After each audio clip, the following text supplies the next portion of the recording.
I like giving back to the people watching. So Spike would start giving away loads of these items and much more. So to win these prizes, all you need to do is the following. Thank you for your time.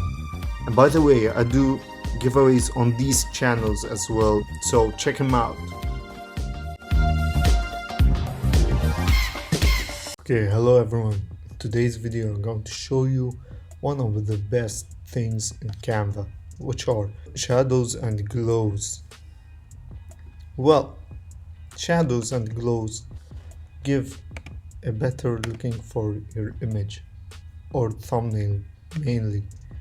And some people at the beginning don't concentrate on these things, but they are so important for thumbnails and any uh, any photo.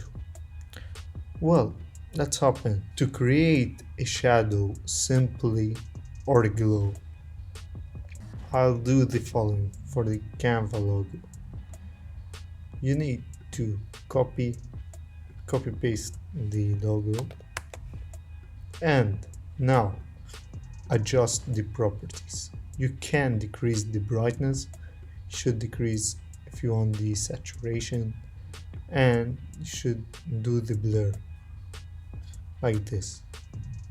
Send backward. Now you have shadow. To make a better shadow, let me choose another.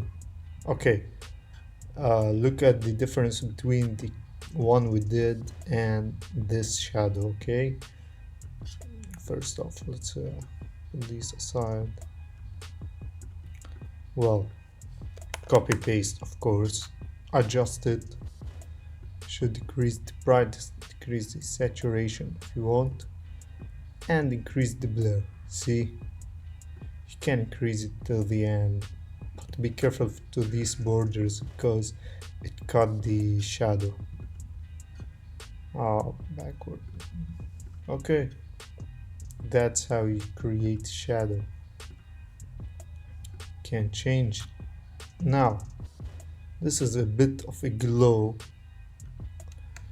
If you center it, you can create a glow now, of course.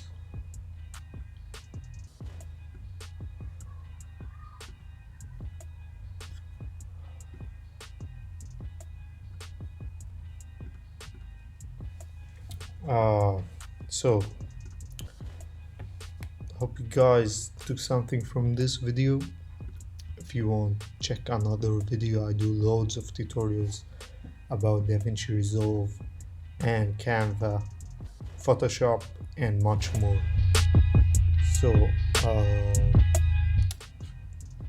let me give you one more tip. Let's do it for the text. Go into effects.